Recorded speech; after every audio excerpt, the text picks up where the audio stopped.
Hello sir, I am Rizal Jerome A. Andal, and presenting this video about Activity 1, Activity 2, Activity 3, Activity 4, and Activity 5 on your subject.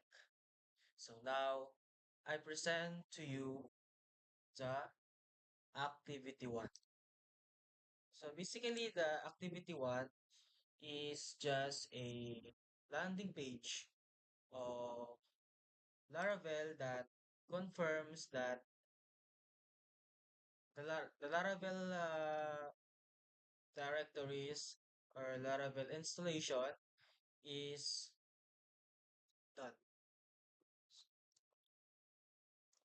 Set serve, confirm that.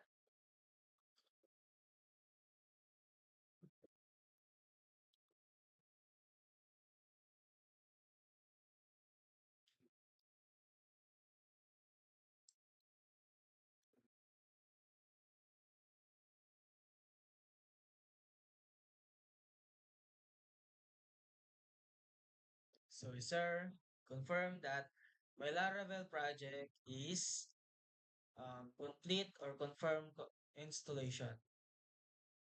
So next po tayo, yung Laravel activity 2.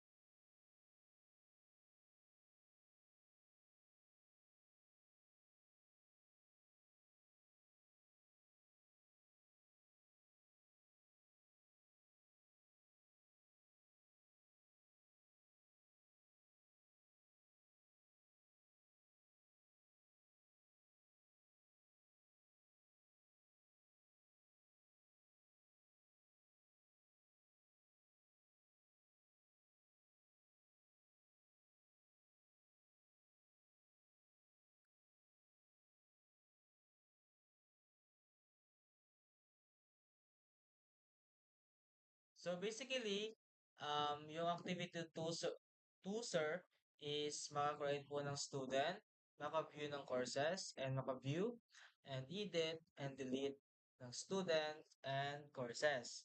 So basically, this activity is CRUD operations only. So I demo the CRUD operation. For example, yan. So successfully created the student and view courses.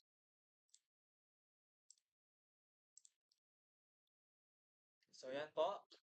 And also this activity is the student and courses is wired. Okay? So next po tayo. Activity 3.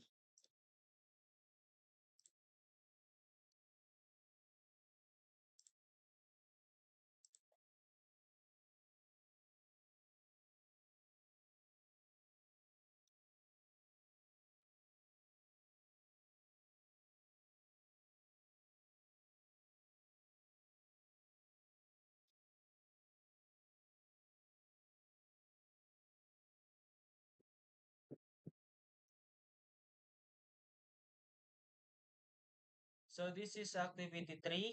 Um, it should be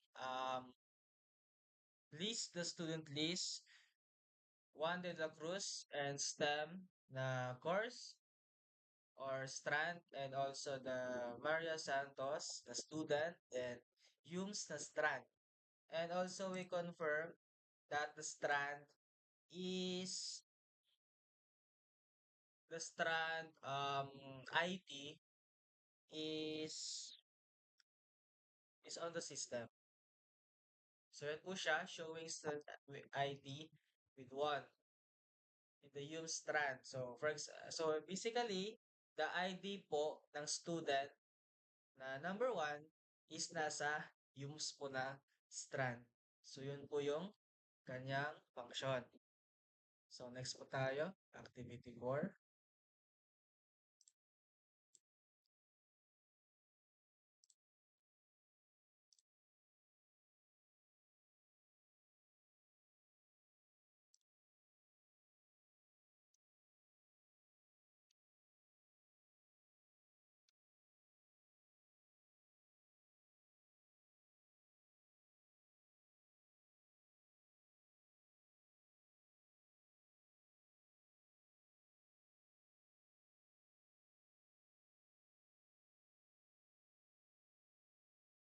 activity 4.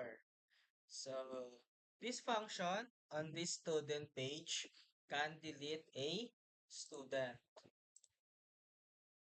And in course page can CRUD, which is the CRUD operations, can create, can read, can edit, and can delete a data.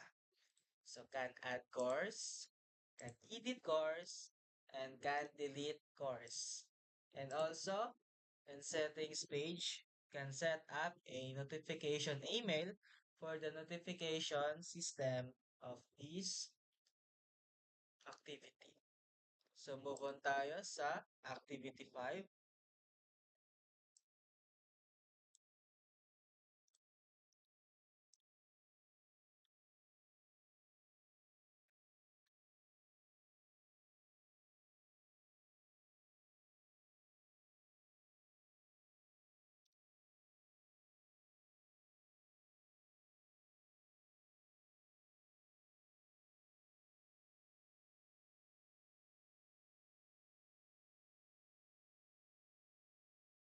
So this activity is a fully CRUD operation system that can add student, can edit, and can delete.